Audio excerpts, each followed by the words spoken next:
You burned the bay leaf, watched the flame rise, whispered your wish into the smoke.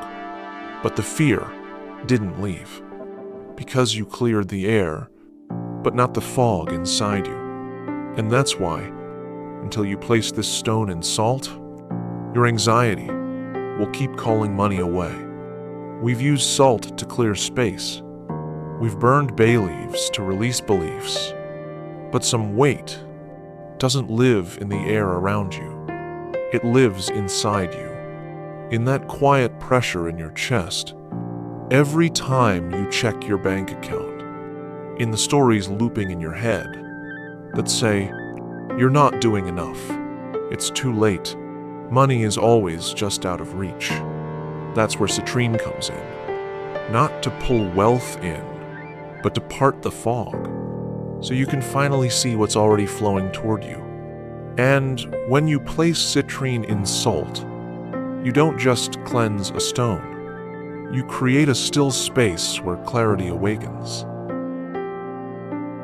Before we begin, stay with me until the end, because I'll guide you through a gentle ritual to awaken clarity inside your finances and grow not just wealth, but ease and flow in your everyday life.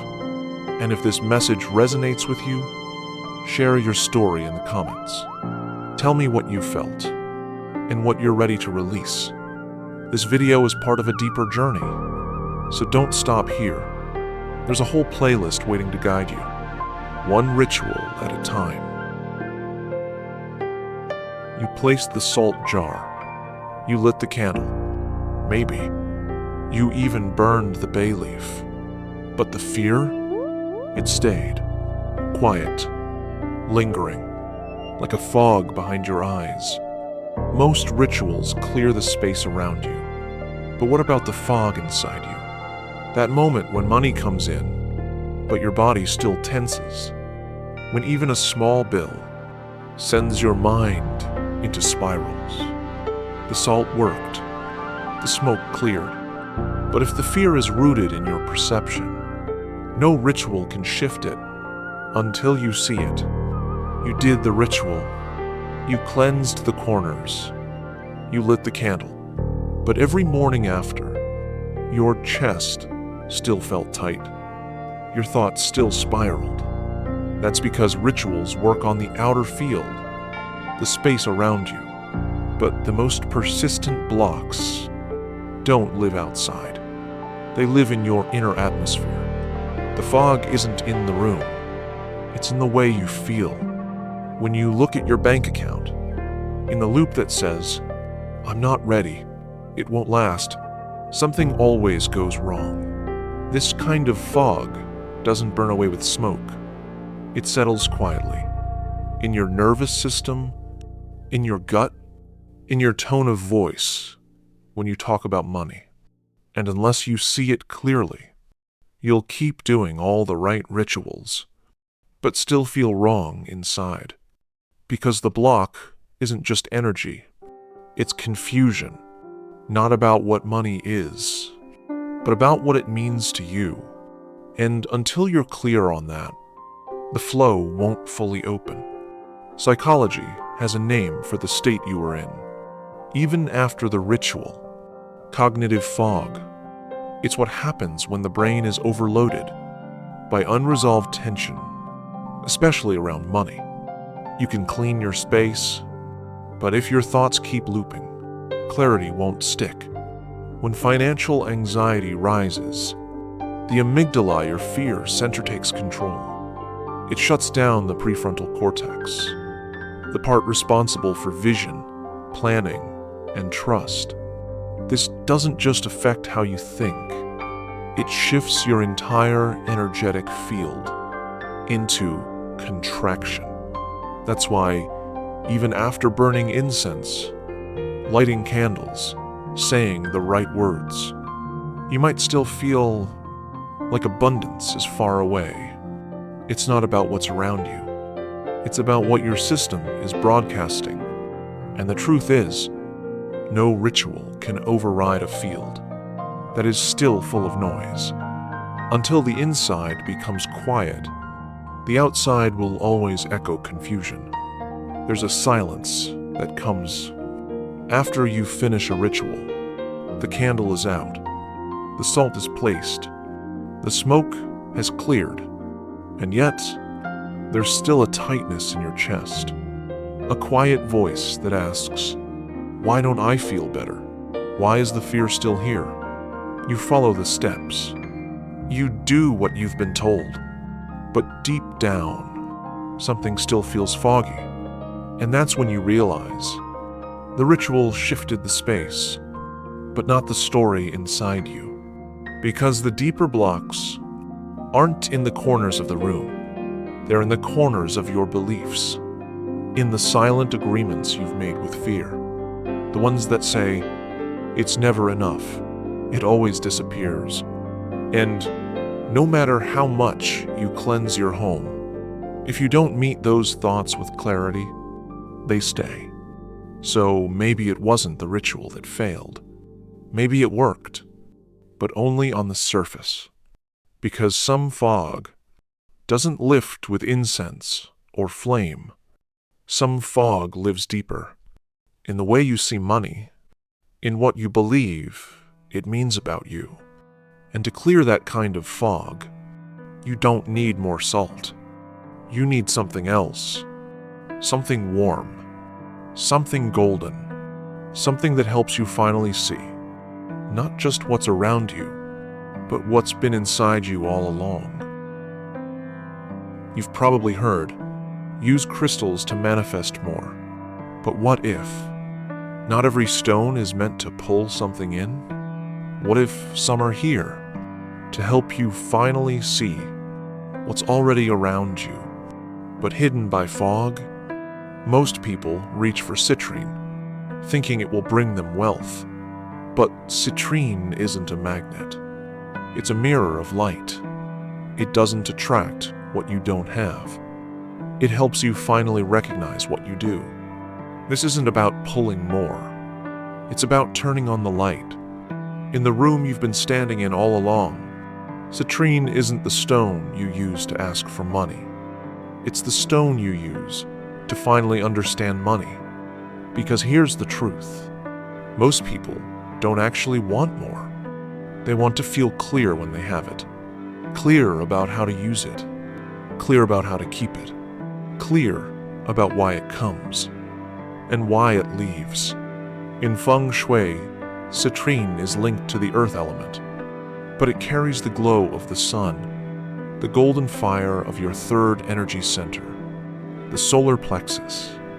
This is the seed of your confidence, your worth, your ability to take action, and your right to receive.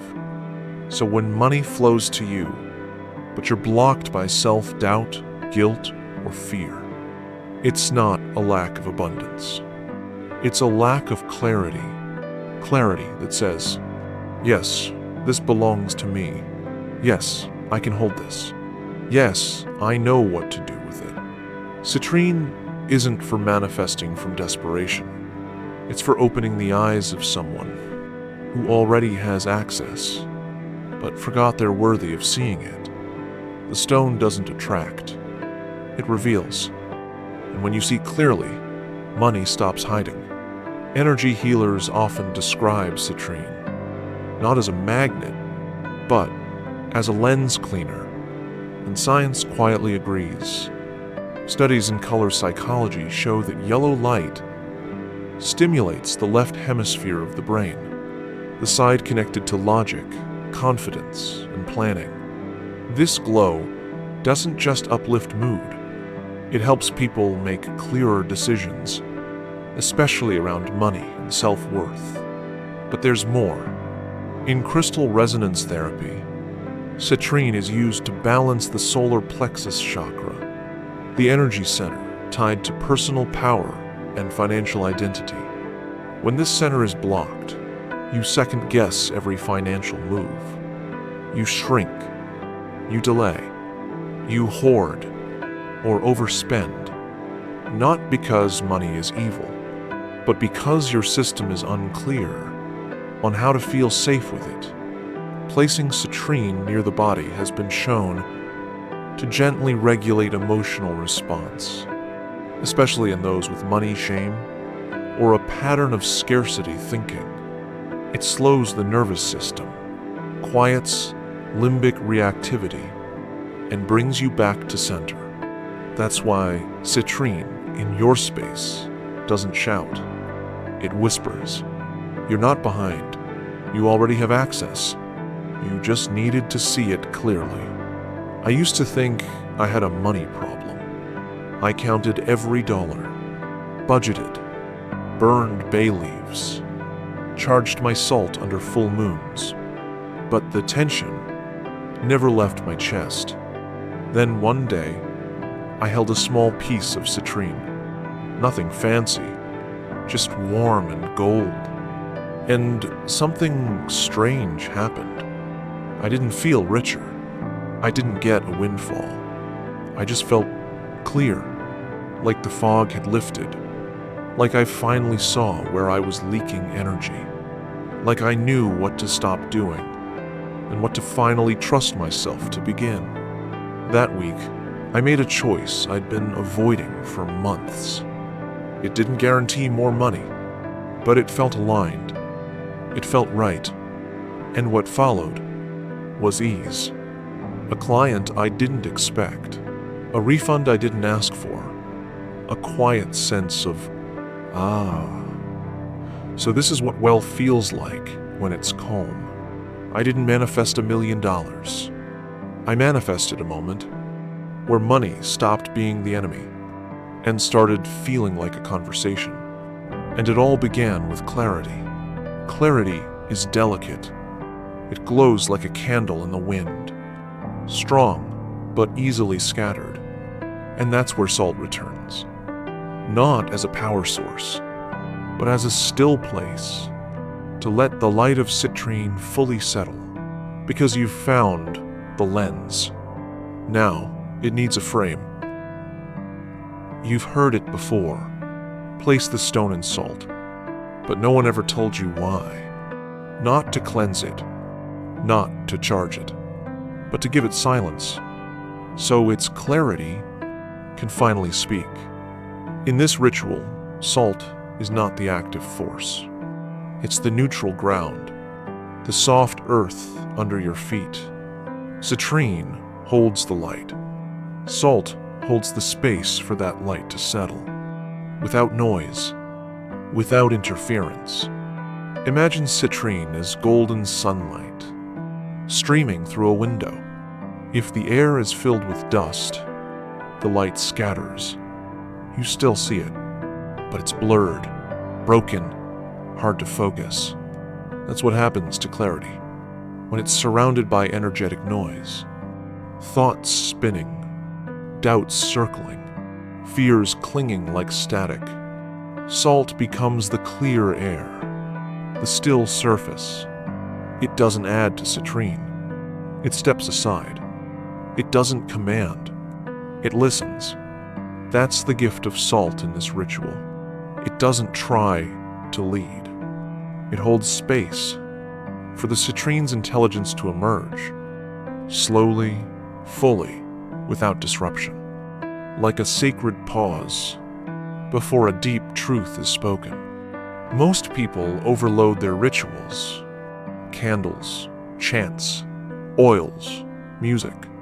But the most powerful moments are often the quietest. Salt gives your citrine silence, so that its clarity doesn't have to shout, just to be heard. In vibrational science, every object emits a frequency, but when too many waves overlap, the signal gets fuzzy. That's what happens in our rituals, too. Too much intention, too much doing, not enough stillness. The citrine may be ready to speak, but the room is too loud. Salt has a unique energetic structure. Its crystalline matrix is stable, grounded, and absorbent. In traditional energy work, this makes it a perfect neutralizer, not to energize, but to absorb interference. That's why across cultures, from Taoist stone restings to Himalayan cleansing bowls to desert tribes burying sacred tools in salt dunes, the wisdom remains the same. Before clarity can move through, you must quiet the current around it. Even in modern neurobiology, we see this mirrored in the body. The mind doesn't integrate insight when it's flooded with stimulation. It only processes clearly when in a relaxed, open brainwave state, alpha or theta. And what induces that? Not force, not frenzy, stillness, a pause, a moment of surrender. That is what salt offers. Not the energy, not the magnetism, but the field of silence in which Citrine's golden message can land. Have you ever walked into a room where nothing was loud, but everything felt clear? No music, no voices, just light, just presence. That's what this ritual creates. Not a spectacle, not a performance, but a stillness so steady. Money doesn't feel chased. It feels welcomed. Most people beg abundance to notice them, but abundance only lands where it feels seen, without being demanded, where the room is quiet enough for it to enter like a soft guest. And citrine in salt is the candle you light, not to summon, but to prepare the space. That kind of energy, it doesn't shout. It hums, and money knows the sound. Stillness makes space, but if your energy is still sending out static, fear, doubt, panic, then even the clearest light struggles to flow, because clarity isn't just what you receive, it's what you allow yourself to transmit. And most of us, we're unknowingly broadcasting a frequency that pushes money away. You say you want abundance, but energy doesn't listen to your words. It listens to your frequency. And if your frequency is built on fear, that's what money hears. Wanting more money while vibrating in anxiety is like trying to tune into peace while blasting static through the radio. You can't receive clearly if you're broadcasting confusion. Most people think of financial anxiety as a feeling in the mind, but energy sees it differently. It shows up as a tightening in your breath, in your belly, in your decisions. It's the hesitation before investing in yourself, the shrinking when opportunity knocks, the delay even when you've already said yes. Energetically, anxiety sends out a fragmented signal. It says, I want it, but I'm scared. I'm ready, but what if I lose it? This inconsistency ripples outward, like static electricity in your aura. And the energy of money? It's sensitive. It follows coherence. And anxiety is not coherent. Think of your energy field like a radio tower. When you're clear, you send out one strong signal. When you're anxious, you send out 50 mixed ones, each pulling in a different direction. That's why some people do all the right rituals, but still feel stuck, because abundance doesn't respond to what you perform. It responds to what you emit. You can't fake calm. You can't rush clarity. And you can't force trust in something you haven't created space for. Neuroscience confirms this. Chronic financial stress activates the amygdala, the brain's fear center. This suppresses the prefrontal cortex, which controls clarity, decision-making, long-term thinking. You can't plan when you're panicking. You can't receive when you're contracting. And that contraction becomes a signal. One the universe understands very clearly. I'm not ready. So many people walk through life with a secret fear they never say aloud. What if I'm not meant to have money? Not because they're lazy, not because they're unworthy, but because somewhere along the way they confused chaos with normal. They grew used to surviving, used to not knowing. The uncertainty became familiar. The struggle became identity. And now, when peace tries to enter, it feels foreign, unsafe, like a kindness they forgot how to hold. That's the cost of long-term anxiety. Not just the money lost, but the self-trust eroded, the instincts doubted, the still, quiet wisdom that used to live in your gut, now buried beneath what-ifs and tight chests. And here's the real truth. Until you feel safe inside, no amount of salt or stone or ritual will bring you peace with wealth. Because wealth doesn't just flow through clear paths. It flows through people who've cleared space inside themselves to receive it.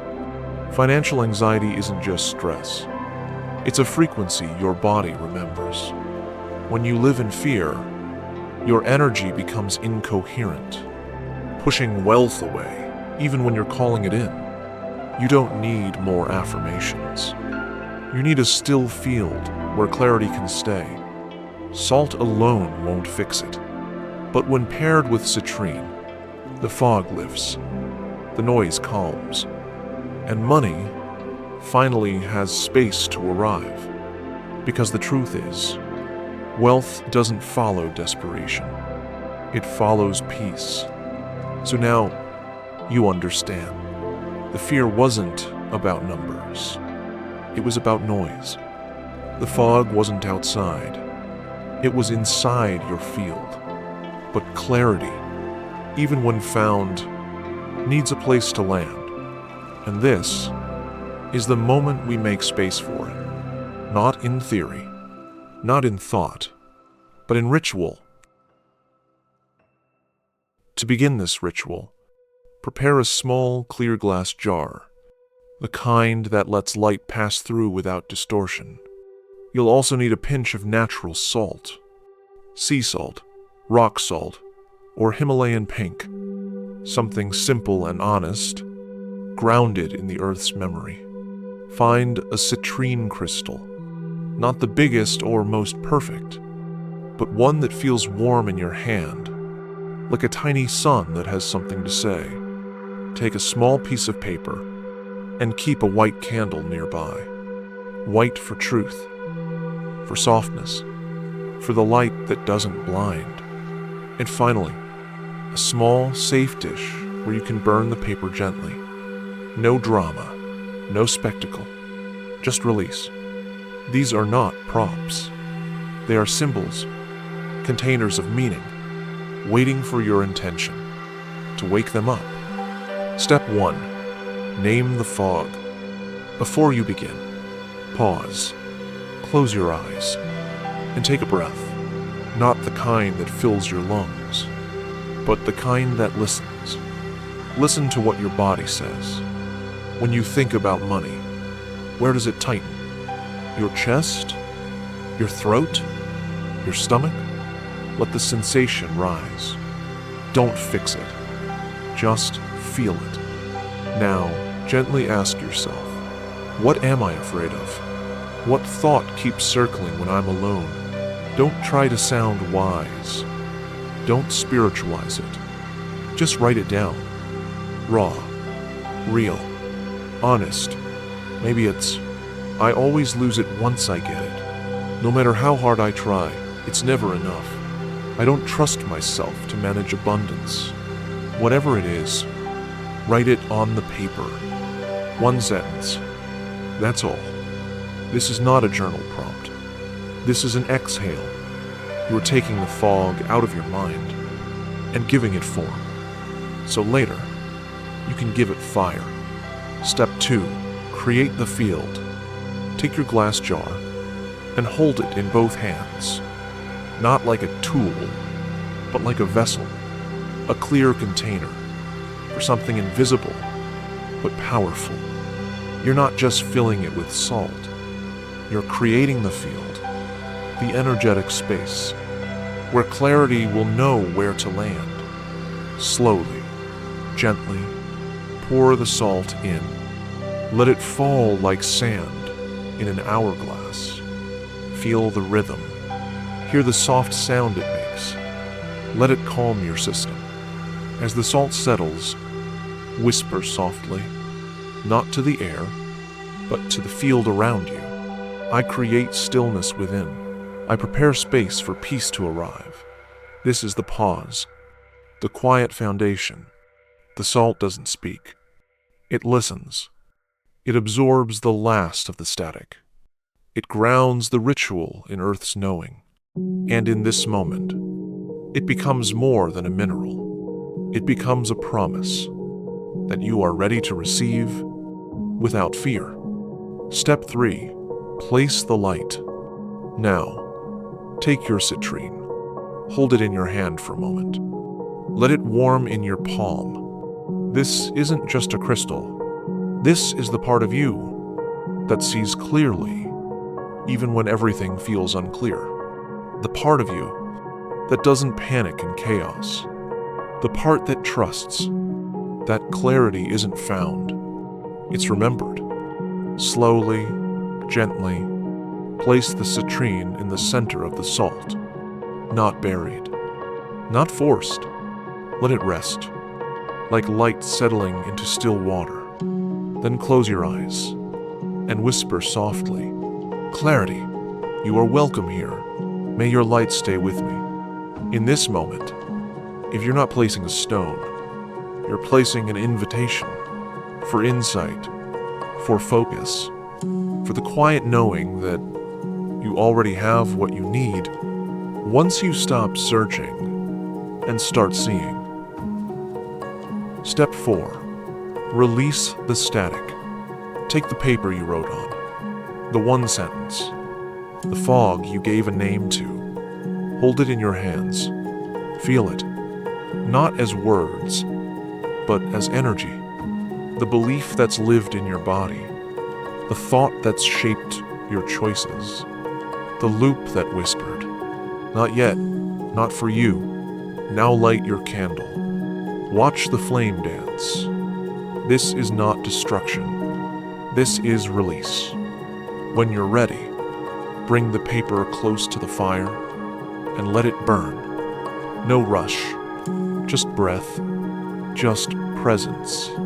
As it turns to ash, whisper, "This belief has no home in me now." Let the ashes cool. Touch them with reverence, for they were once fear, and now they are memory. Take a pinch of the ash and gently sprinkle it into the jar, over the salt, around the citrine, not to stain the light, but to remind it the fog is gone. In this ritual, the flame transforms the story. The salt holds the stillness, and the citrine begins to glow differently. Not because it changed, but because you did. Step 5. Seal the energy. You've written, you've burned, you've named the fog, and placed light at its center. Now, all that's left is to seal this field, to let it rest, and to return to it each day, like a quiet altar of remembering. Place the jar in a space that feels safe. Your nightstand, your altar, a shelf near sunlight, anywhere it won't be disturbed. Because clarity needs consistency, not intensity. For the next 7 mornings, before checking your phone, before thinking of tasks, hold the jar with both hands. Feel its weight, its stillness. Then whisper softly, "I see money clearly. I welcome calm wealth into my field." Say it slowly. Feel it move through your chest. Let it become your new rhythm. Not a demand, not a wish, just a soft remembering that wealth flows easiest when clarity leads the way. Why it works. Energy logic. Don't rush off just yet. You've done the ritual. You've lit the fire. You've placed the stone. But if you're still here, sit with me a little longer, because I want to show you why this works. Not just in spirit, not just in energy, but in Feng Shui logic, and in science too. Because when ritual becomes real, it's when your soul feels it, and your mind understands it. So let's look, quietly, slowly, at how this simple jar might be the clearest thing you've ever built. In Feng Shui, citrine is the stone of light-filled clarity. It belongs to the earth element.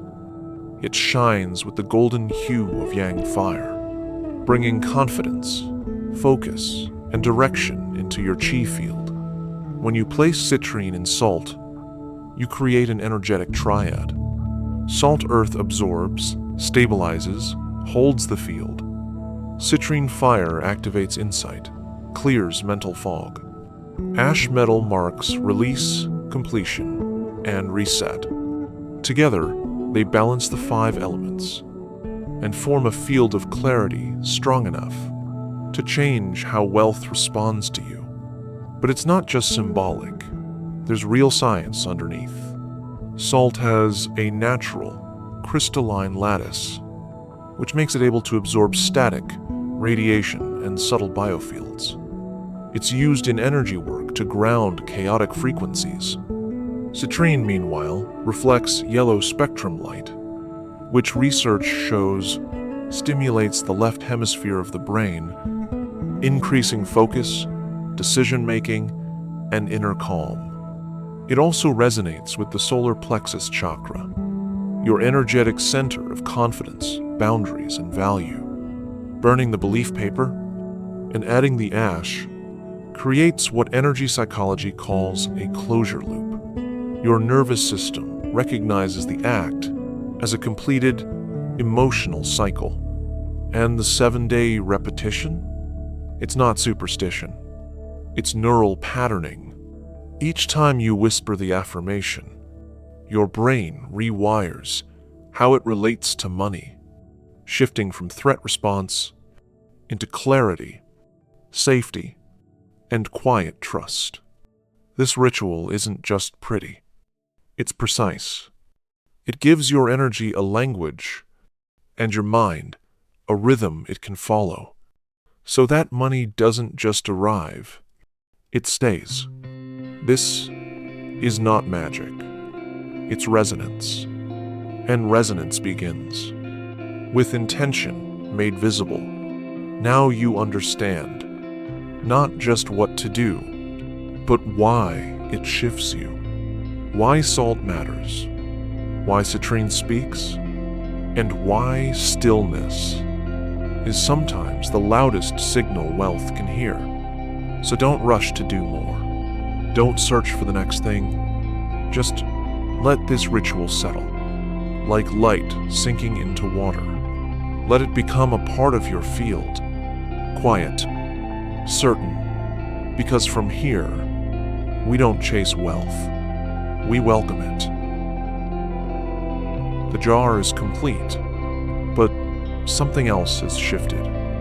Not just in the salt, not in the crystal, in you. Because now, you don't just carry intention, you carry clarity. And clarity is magnetic. It doesn't beg. It doesn't chase. It draws in what matches it, silently, consistently, with grace. So let it work through you. Let it ripple into your choices, into how you speak about money, into how you hold your own worth. And if this ritual moved something in you, even something small, tell me. Leave a whisper in the comments. Share your fog or your moment of light. And when you're ready for the next ritual, there's more waiting for you. In this playlist, in this journey, one ritual at a time, one breath at a time.